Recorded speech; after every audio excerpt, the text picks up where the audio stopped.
열림교회 수요 성경 나눔은 성도들이 살아가면서 겪는 여러 가지 어려움들을 같이 나누는 시간입니다. 우리가 이야기도 또 해보고 또 마음속에 있는 고민들도 말하면서 우리 안에 있는 것들을 털어놓고 또 성경 안에서 답을 찾아보는 시간입니다. 다 함께 참여하셔서 우리가 가진, 여러분 각자가 가진 고민을 성경 속에서 모두 해결해 보시기 바랍니다. 오늘의 나눔 주제로 넘어가겠습니다. 남들은 다 팔자가 좋아 보이네요. 요거 제가 어떤 분이 이렇게 써가지고 제가 그냥 이렇게 쓴 건데 그 팔자라는 거는요. 팔자라는 것은 사실 기독교인들이 주로 사용하는 그런 말 아니죠. 네, 그렇습니다. 미리 말씀드리지만 제가 신앙이 없어서 팔자라는 말을 쓴 거 아닙니다. 그냥 고민 올라온 대로 그냥 그렇게 올려드린 겁니다. 자, 여러분 썬데이 크리스찬으로 그냥 정한 예배 시간에 와가지고 자리에만 앉아있다가 가는 것은 대단히 쉬운 일이지만 그러나 우리의 신앙이 열매가 되도록 우리가 우리의 삶을 바꿔나가는 노력들은 대단히 어렵습니다. 말을 찾는 것도 힘이 들고 또 행동을 바꾸는 것도 힘이 듭니다. 그걸 이해 못하는 게 아닙니다. 그러나 결국 방향이 있기 때문에 그 방향으로 나가야 된다고 생각하는 거고 또 성숙한 그리스도인으로 하루하루가 지나면서 점점 더 성장해 주기를 기대하는 그런 마음들이 늘 있는 것입니다. 먼저 오늘의 고민 사연을 소개하겠습니다. 저는 사는 게 너무 힘이 듭니다. 일하는 것도 힘들고 애들 키우는 것도 힘들고 남편 뒷바라지 하는 것이나 집안일 하는 것도 너무 힘이 듭니다. 요즘처럼 비도 많이 오고 그러면 기분도 우울해지고 몸도 찌뿌둥해져서 더 힘든 것 같아요. 그런데 교회의 다른 사람들을 보면 행복해 보이고 즐거워 보여서 괜히 제가 더 우울해지네요. 교회는 이렇게 팔자 좋고 행복한 사람들만 나와서 제가 불편해요. 저는 어떻게 해야 할까요? 이 고민 대단히 어렵죠? 그렇지 않습니까? 왜 말씀들이 없으세요? 제가 그렇습니다. 이렇게 말하고 싶은 거예요? 그건 아니지요. 자, 여러분 힘이 드는데 분명히 우리가 볼 때는 이분은 예수 그리스도를 아직 발견하지 못했구나 라는 생각이 기본적으로 우리는 들 수는 있지만 그런데 이게 훨씬 더 일반적인 생각일 수도 있습니다. 다들 나는 사는 것도 힘들고 또 경제적으로도 힘들고 또 노동을 하는 것도 힘들고 또 안 그래도 몸도 지쳐있고 피곤하고 찌뿌둥하고 아픈데 남편은 들어오자마자 소파에 앉아가지고 계속 말로 이거 가져와 저거 가져와 밥 차려 청소해 또 이건 왜 이래 자꾸 이렇게 지적을 해대면 너무 힘들고 피곤하죠. 그렇지 않습니까? 그래요? 네, 그렇습니다. 그래서 이 인간하고 도대체 왜 이렇게 사나 존중하는 거죠. 인간이라고 얘기했으니까. 그렇지 않습니까?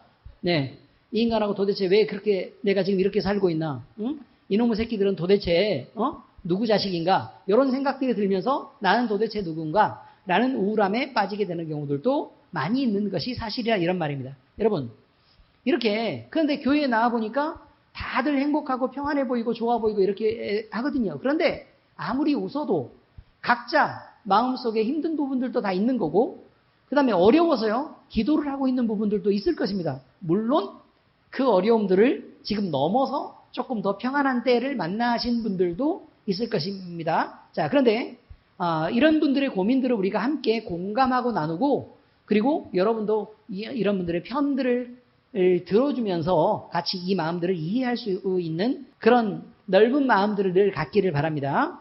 그러면 이제 여러분과 함께 이분의 고민 사연에 대해서 나눔의 시간을 가져보도록 하겠습니다. 오늘 말씀의 제목은요. 남들은 다 팔자가 좋아 보이네요. 자, 이제 여러분과 세 가지 질문을 드리겠습니다. 그리고 이 질문에 대해서 자유롭게 이야기해보는 시간을 갖겠습니다. 모든 분들이 자유롭게 의견을 말씀해 주시고 그리고 성경 안에서 대답은 나중에 한번 찾아보도록 하겠습니다. 첫 번째 질문 함께 읽어보세요. 시작. 이분의 고민처럼 교회는 팔자 좋고 행복한 사람들만 나오는 것일까요? 여러분은 어떻게 생각하십니까? 자, 이렇습니다. 여러분은 어떻게 생각하십니까? 다 교회는 팔자 좋고 행복한 사람들만 나와서 그냥 그 나름대로의 행복을 즐기고 또 누리고 또 다른 사람들 앞에 과시하고 그러는 것이냐? 라는 것을 말씀드립니다. 어때요? 행복한 사람들만 나오는 것 같습니까? 자, 자기가 나왔을 때의 상황들을 얘기해 볼까요? 내가 나왔을 때는 어땠었다? 집사님? 네. 나는 나왔을 때 어땠었다? 죽을 것 같았답니다. 구체적으로는요, 몸도 너무 아픈 상태에 있었고, 그 다음에 중독도 심해서 본인이 벗어나기가 어려웠었고, 그럴 때 나왔답니다. 그럼 당연히 행복하지는 않았을 거고, 이러다가 죽을 것 같구나라고 할 때, 또 우리 교회를 찾아가지고 또, 물론 다른 교회를 다니고 있었죠. 네. 그렇지만, 어쨌든 여기서 살아날 방법들을 찾고 그렇게 했습니다. 또 다른 분들이요. 아무나 지적을 해야 얘기를 합니까? 질문 내용하고 똑같았다고요? 그런데 누군지는 모르겠지만 우리 진아는 너무 예쁜 걸로 알고 있는데요, 전. 애들 키우기가 그렇게 힘들었다고요? 애들은 또 어디 있어요? 애 하나인데. 네. 집안일, 남편, 그 인간. 네. 이해됐습니다. 또 다른 분들은요. 어떤 상태였어요? 자, 대충 여기까지만 들어도요. 사실 말할 수 없는 힘든 상황에서 병이 들고 아프고 힘들고 또 제대로 걷지도 못할 만큼의 건강 상태고 더군다나 직장을 유지할 수 있을 만한 실력들도 안 돼서 지금 다들 그만둬야 되는 상황에 있었고 또 어떤 분은 일만 죽으라고 하고 돈을 못 받았답니다. 계속 돈 다 뜯기고 이렇게. 예. 그래서 일을 열심히 안 하시는 분이 아닌데 그렇게 여러 가지 힘든 상황들 속에서 그렇게 교회에 나왔습니다. 여러분, 교회에 나오면요, 사실은 내가 교회에 나가고 싶다라고 얘기하면 위로를 바라는 경우가 굉장히 많이 있습니다. 그래서 난 너무 힘들다, 정말 고통스럽다, 그 다음에 견딜 수 없다, 난 이대로는 못 버틸 것 같다라고 하는 정도일 때 나와서 그리고 예수님을 만나고 점점 복음과 가까워지면서 나를 사랑하시는 주님이 계시구나라고 발견해가는 과정들이 그 신앙생활이 아닌가 싶습니다. 자, 이제 두 번째 질문하겠습니다. 자, 나중을 묻습니다. 자, 여러분은 어떻게 행복해지셨습니까? 성도님의 이런 우울한 그 느낌은 어떻게 극복해야 될 것처럼 보이십니까? 방법이 있죠. 어떻게 행복해지셨어요? 주님 어떻게 만나셨어요? 기도했다고 얘기를 해야죠. 예. 기도 중에 주님을 만났습니다. 이거 맞는 말이죠? 예, 기도 중에 주님을 만났습니다. 그래고 보니 뭘 발견하게 되셨어요? 주님을 발견하게 됐답니다. 우리 교회 식구들은 다 이래가지고 무슨 이게 상담이 되겠습니까, 이거? 실제로 우울하신 분이 앞에 있어야 무슨 상담이 되는데 다들 명랑하시고 행복하신 분들. 그러니까 이분들을 보면 저는 오히려 더 우울감이 심해집니다라는 분들만 여기 쭉 이렇게 앉아 계시니까. 네, 여러분, 주님을 만나고 나서 보니까 예전에 내가 살던 부분이나 또 내가 살아가려고 했던 그런 가치관들이 조금은 잘못돼 있었고, 그리고 실제로 주님을 만나고 나니까 상황들이 다 바뀌고 변하더라라는 것도 여러분이 알게 되신 것이겠죠? 네, 이제 마지막 세 번째 질문 드리겠습니다. 성경에서는 하나님이 부르시는 자들이 누구라고 말씀하십니까? 또 우리는 어려움을 당한 지체를 어떻게 섬겨야 되겠습니까? 이 두 가지에 대한 것입니다. 하나님은 누구를 부르시죠? 죄인을 부르시고요. 또요, 약한 자를 부르시고요. 소외된 자를 부르시고 병든 자를 부르시고 또 눈먼 자를 부르시고 앉은뱅이, 병든 게 앉은뱅이, 또 이렇게 각자마다 인생의 고민이 대단히 많이 있는 분들을 부른다는 것입니다. 그렇죠? 그리고 그런데 우리가 행복해졌다 그래서 이 행복을 늘 누리기만 해서는 되느냐? 여러분, 교회에서요, 회복이 된 사람들은 한 가지 분명히 알아야 될 건 우리가 회복이 되었으면 회복이 안 된 분들을 섬기라고 우리가 있는 것이지 회복된 것을 마음껏 누리고 그 다음에 과시하라고 우리가 여기 있는 것은 아니라는 것을 늘 생각해야 됩니다. 자, 그렇죠? 자, 그러면 늘 우울한 분이 있으면 가가지고 명랑한 얼굴로 또 웃고 떠들다가 그렇게 하지 마시고 우울한 분이 있으면 때로 가까이 가서 말벗도 대어주고 또 고민이 있으면 고민 상담을 들어줄 수도 있어야 되고 이렇게 그 다음에 내가 만난 주님에 대해서 또 소개할 수도 있어야 되고 이렇게 해야 되는 거다라는 것입니다. 자, 오늘의 주제를 이해하기 위해서요. 에피소드 하나를 소개하도록 하겠습니다. 에피소드입니다. 자, 예수님이 부르시는 자는 누구였나? 이거죠.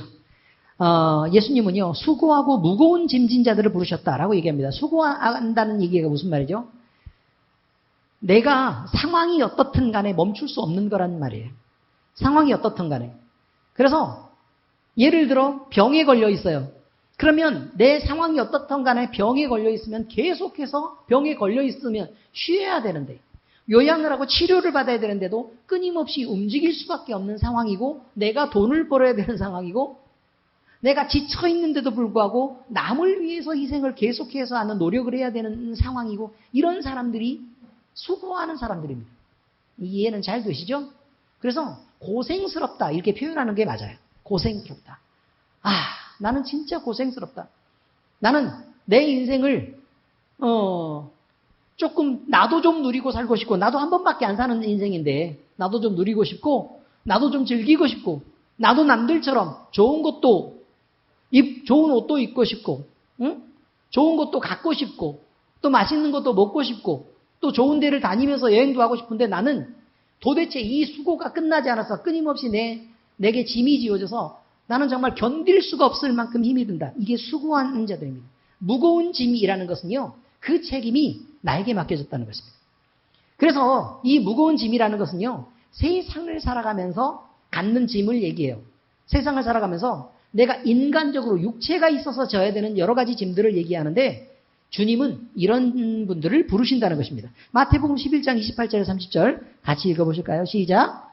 수고하고 무거운 짐 진 자들아 다 내게로 오라. 내가 너희를 쉬게 하리라. 나는 마음이 온유하고 겸손하니 나의 멍에를 메고 내게 배우라.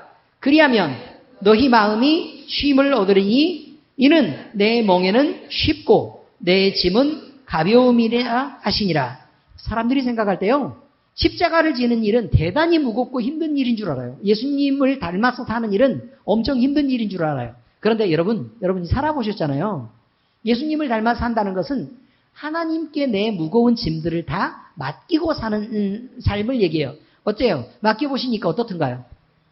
오히려 편하고 내가 책임을 안 져도 되는 상황이 생기는 거예요. 그렇죠?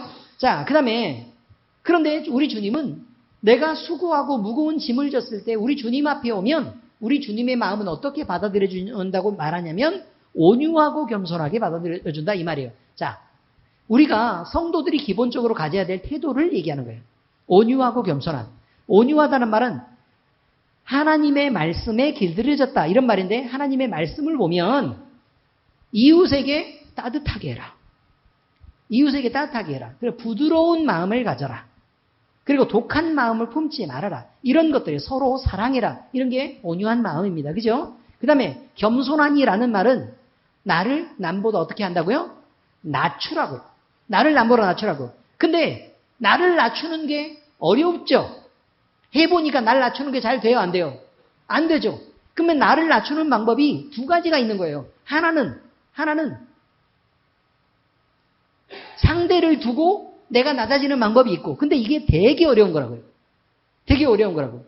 자, 그런데 나를 그대로 두고서라도 상대를 높이면 내가 낮아지는 거죠. 그죠? 이게 그 방법 요 두 가지를 모두 다 하면 참 좋겠지만 안 되면 둘 중에 하나라도 하면 내가 겸손하게 되는 것이다. 이런 말입니다. 이해 잘 되시죠? 자, 그래서요. 예수님께 이제 나와왔습니다. 많은 사람들이. 병자도 나왔고요. 소외된 자들도 나왔고 막 세리. 그렇죠? 미움받는 사람들. 그 다음에 문둥병자. 이렇게 남들로부터 배척받는 사람들. 이런 분들. 안전뱅이. 그러니까 눈먼 자들. 이런 사람들이 나왔습니다. 그리고 마음이 갈급한 자들도 나왔습니다. 그래서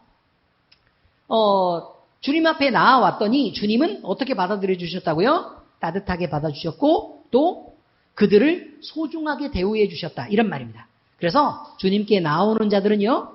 인생에서 여기서 지금 사람이 살아가는 이 세상에서만 존중받은 게 아니라 주님께 나오는 자들은 구원을 받았다. 그래서 영원한 생명을 얻게 됐다라는 것이 대단히 중요한 일입니다. 이제요. 성경의 가르침으로 말씀의 내용을 정리해 보도록 하겠습니다.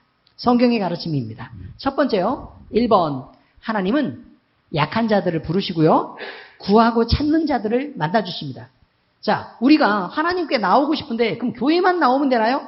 라고 물어보는 사람들이 있습니다. 근데 교회만 나오는 것은 하나님을 만나는 게 아닙니다. 원래 교회는 잘못 표현하는 사람들이 교회를 막 성전 이렇게 표현하죠. 근데 원래 여기는 뭐냐면 예배하는 예배당. 또는 모이는 회당입니다. 아시겠죠? 자, 뭐라고요? 예배당이고 회당입니다. 그죠? 그 성전은 아니라 그 말이에요. 성전은 뭐가 성전이에요? 교회된 우리, 그리고 우리의 모임을 성전이라 그래요.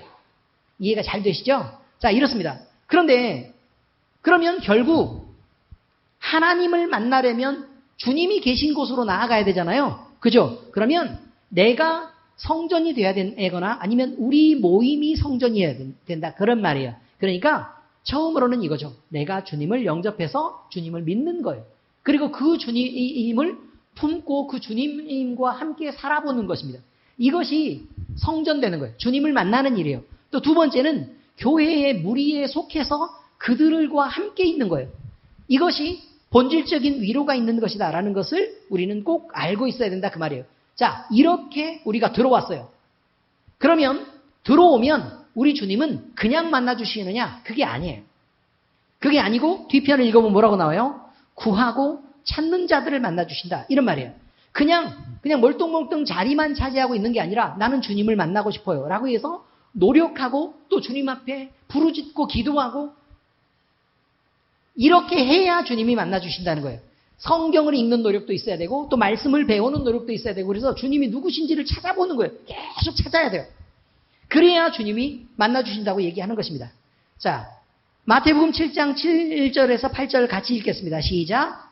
구하라 그리하면 너희에게 주실 것이요 찾으라 그리하면 찾아낼 것이요 문을 두드리라 그리하면 너희에게 열릴 것이니 구하는 이마다 받을 것이요 찾는 이는 찾아낼 것이요 두드리는 이에게는 열릴 것이니라.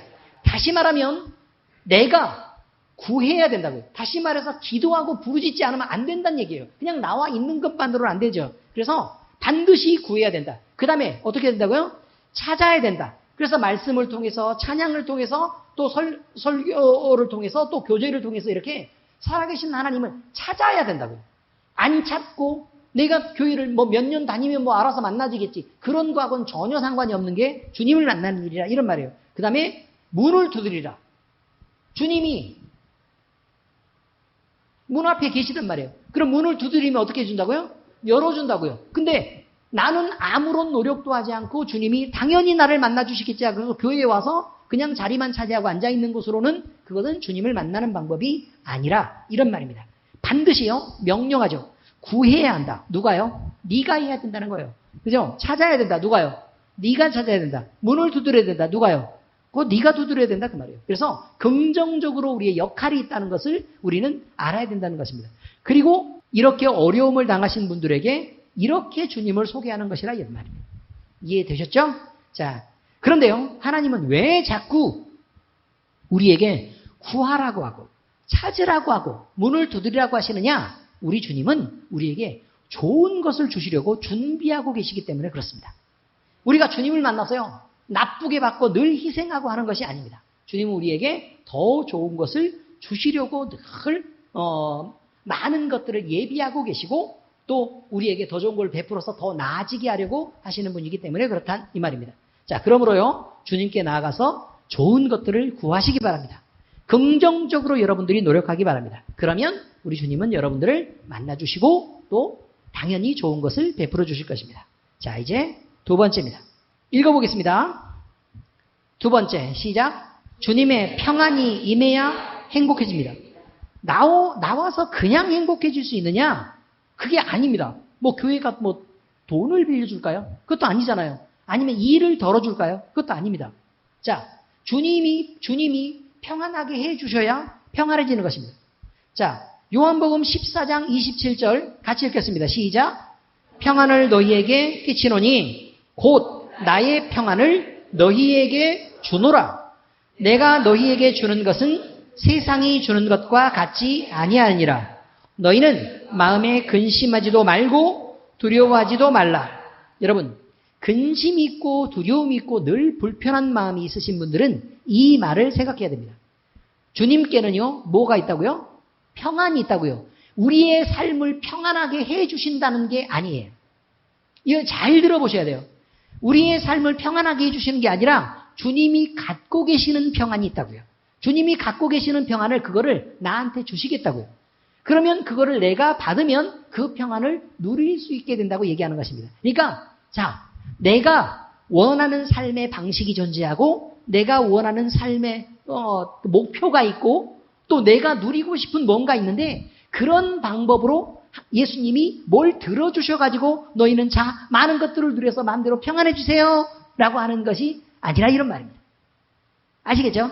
그러면 우리가 평안해지는 방법은 뭐라고요? 주님이 원래 갖고 계시는 평안함이 있다는 거예요. 주님의 것입니다. 그런데 그것을 우리에게 어떻게 하시겠다고요? 주시겠다고 얘기하고 그 평안을 받은 우리는 마음껏 그것을 누릴 수 있게 된다. 그래서 우리는 평안하게 된다는 뜻입니다.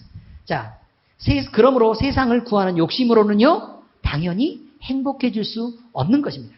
그러므로 평강의 왕이신 주님을 반드시 만나야 달라 그러죠. 그렇지 않습니까? 못 만나는데 어디다 달라 그럴 거냐 그 말이에요. 그 다음에 공허하게 주님이 어디 계시는지도 모르고 뭐 어디 계신지는 모르지만 어쨌든 제가 큰 소리로 할 테니까 잘 듣고 저에게 평안을 주세요 라고 얘기하지 말고 성경이 말하는 주님이 어디에 계시고 어떻게 능력으로 역사하시는지를 반드시 배우고 알고 깨달아서 그 주님께 기도할 수 있어야 된다는 것입니다. 그래서 주님을 만나는 사람들은 주님으로부터 주님에게 자 평안을 주세요 라고 얘기하면 주님이 가지신 평안을 우리에게 주실 것이라는 것입니다. 자, 세 번째 읽어보겠습니다. 시작. 세상에는 허무하고 낙심한 영혼이 많이 있습니다. 여러분, 허무하고 낙심한 영혼이 생각보다 많이 있습니다. 엄청 즐겁고 웃는 얼굴 속에서도 그들은 공허하고 그들은 많이 만족스럽고 많이 누리고 있는 것처럼 보이지만 그들은 낙심해 있습니다. 절망하고 좌절하고 있습니다. 그런 영혼이 대단히 많이 있다는 것입니다. 고린도후서 7장 6절 같이 읽습니다. 시작. 그러나 낙심한 자들을 위로하시는 하나님이 디도가 오므로 우리를 위로하셨으니 자 여기는요 낙심한 자가 있었다는 것입니다. 근데 사도 바울도 어떻게 했다고요? 낙심해 있었다고요. 그래서 상당히 많이 마음에 고민이 있었고 힘들었다 라고 지금 얘기하고 있습니다. 그런데요 그것을 알고 계시는 하나님이 그걸 해결하는 방법으로 디도를 보내주셨다는 것입니다. 그래서 디도를 만났더니 낙심해 있었는데 새로운 힘을 얻게 됐고 그리고 그 안에서 우리 주님이 갖고 있는 평안과 즐거움들을 함께 나눌 수 있게 되었다는 것입니다. 자, 그래서요 여러분 우리도 늘 행복할 수 없습니다. 이렇게 오르락 내리락 할 것입니다. 때로는 많이 행복할 때도 있고 덜 행복할 때도 있고 조금 우울할 때도 있고 많이 힘들어질 때도 분명히 있습니다. 그러나 그 가운데서 우리 하나님이 늘 우리를 알고 계신다는 믿음 속에서 또 하나님이 우리의 필요를 알고 채워주시는 그런 간증들을 늘 삶에서 그렇게 누리는 것으로 인해서 우리가 많이 회복될 수 있다는 것을 우리는 늘 알고 있어야 될 것입니다. 그러므로 우리는 낙심한 영혼이 많이 있다면 우리 주님의 사랑을 실천할 줄 알아야 됩니다. 그래서 주님의 사랑을 전하기도 하고 또 그분들이 우리에게 기대면 그분들을 따뜻하게 위로할 줄 알아야 된다. 이런 말입니다. 늘 사랑하시기 바랍니다. 덜 이기적으로 남들의 입장에서 생각하고 또 다른 사람의 입장에서 말하고 그렇게 하는 것들을 자꾸 연습해야 됩니다. 그것이 성숙한 그리스도인일 것입니다. 자, 그러므로 우리는 그리스도를 나타내는 향기라는 것을 잊지 말아야 됩니다. 그래서 늘 우리가 지나가기만 해도 좋은 향기가 나야 되는데 지나가면 땀 냄새, 겨드랑이 냄새, 발 냄새 이런 것들만 자꾸 나면 돼요? 안 돼요? 안 되죠. 좋은 향기들을 낼 수 있기를 바랍니다. 자, 이제 결론을 정리하겠습니다. 첫 번째, 하나님은 약한 자들을 부르시고 구하고 찾는 자들을 만나주십니다. 그러므로 여러분 혹시 낙심해 있습니까? 주님을 만나셔야 합니다. 힘들고 좌절합니까? 주님을 만나셔야 합니다. 평안이 없습니까? 주님을 만나셔야 됩니다. 그래서 주님은 구하고 찾는 자들에게 주님을 나타내신다는 것을 우리는 늘 알고 생각해서 반드시 주님을 만나시기 바랍니다. 그리고 주님을 마음속에 모셔야 합니다. 그래서 내 마음속에 모시고 그리고 교회라는 무리 속에서 함께 그 즐거움들을 나눌 수 있어야 될 줄로 압니다. 두 번째, 주님의 평안이 임해야 행복해집니다. 평안은 세상에 있는 것을 바꿔서 얻는 것이 아닙니다. 주님이 가지신 평안이 있고 그 평안을 우리에게 주신다고 말합니다. 그래서 주님이 가지신 평안을 우리가 마음대로 받아서 누릴 수 있게 되기를 바랍니다. 세 번째, 세상에는 허무하고 낙심한 영혼이 많이 있습니다. 이들을 위로할 책임은 우리에게 있습니다. 그러므로 우리는 그리스도인의 책무를 다할 수 있기를 바랍니다. 그리스도인의 좋은 향기가 되기를 우리 주 예수 그리스도의 이름으로 축복합니다. 성경은요, 모든 인간은 다 조금은 부족하고 또 조금은 왜곡되고 또 조금은 고집스럽고 조금은 못나고 다들 얼만큼은 잘못하고 또 얼마만큼은 교만하고 이렇답니다. 그래서 모든 사람이 다 죄인이랍니다. 죄와 그 영향 속에 살고 있고 그리고 그 왜곡 속에서 우리는 살아가고 있습니다. 이것은 우리가 주님을 밝게 보지 못하기 때문에 그렇습니다. 성도는요, 성경의 바른 진리 안으로 부지런히 찾아 들어와야 됩니다. 가슴에 손을 얹으시기 바랍니다. 이제 주님을 느끼시기 바랍니다. 스스로 살아계신 하나님 우리에게 자기를 나타내실 것입니다. 기도하겠습니다. 하나님 아버지, 낙심하고 힘든 영혼들이 대단히 많이 있는 것을 압니다. 교회 안에도 있고 또 우리가 살아가는 교회 밖에서도 이런 분들이 많이 있는 것을 우리는 알고 있습니다. 아버지 하나님, 우리는 약한 자들을 부르시는 우리 주님을 찾습니다. 또 우리가 구하고 찾을 때 우리 주님이 우리를 만나 주실 것을 믿습니다. 아버지 하나님, 우리가 낙심해 있을 때 우리 주님은 우리를 만나 주시고 또 우리가 구하고 찾을 때 주님이 우리에게 우리 주님을 나타내시옵소서. 그래서 주님이 가지신 평안을 우리에게 주시고 그리고 우리가 우리 주님을 만남으로 누릴 수 있는 그 온갖 행복들을 마음껏 누릴 수 있도록 주께서 인도하여 주시옵소서. 우리로 그리스도의 향기가 되게 하시고 예수님을 닮은 좋은 향기들을 우리가 마음껏 내뿜음으로 많은 사람들이 흠모하고 또 우리 교회를 자랑하는 귀한 성도들로 삼아 주시옵소서. 살아계신 우리 주 예수 그리스도의 이름으로 감사하며 기도합니다. 아멘.